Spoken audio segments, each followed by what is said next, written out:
Are you on? Yeah. Oh, I'm sorry, didn't realize you're on. My name is Neal DuShane. I was at the Surf Ballroom in Clear Lake the last night of before the accident happened. The most memorable part of the evening for me was sitting in the main entranceway, which is a hallway leading into the dance floor. And it was an intermission between some of the bands, and Buddy came over, and I was sitting on a little bench out in the entryway, and he came out and sat down beside me. Of course, as a kid, at that age, you're kind of awestruck to begin with, but we started talking, and we talked about Maria Elena, and that he'd called her that night and talked to her, and he was not upset, but they were just having trouble with their buses and that sort of thing as far as heat. And he was really looking forward to being able to get to Fargo Moorhead without having endure the buses and so forth. But there was about 1,000 people there that night. We all, of course, had the crowd forward and be as close to the stage as we could get. And I was at an age where my parents would allow me to go, but they'd have to drive over with me. So there was two of my other high school friends that went with us, and my mother and father went along.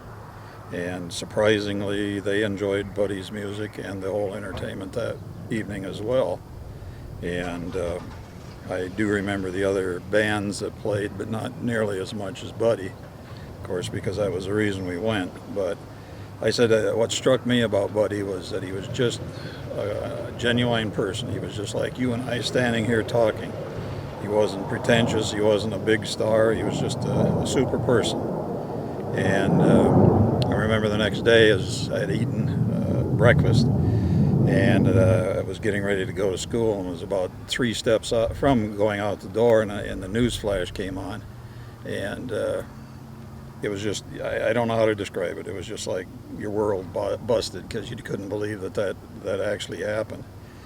But the crowd was very nice. It was a cold night, as I recall, kind of snow flurries in northern Iowa, and sleet fog combination. And I drove over and I drove back.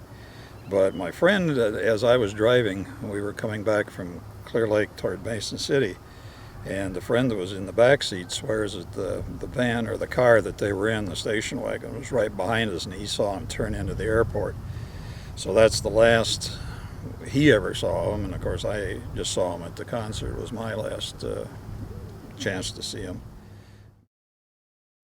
So it was very, very, very fun, and I still listen to it almost every chance I get, all those Buddy Holly songs. They just live on. So I've always been amazed at the following that Buddy and the Crickets had over in England, and the Rolling Stones and the Beatles were all influenced by his music. So you don't think of things like that. So.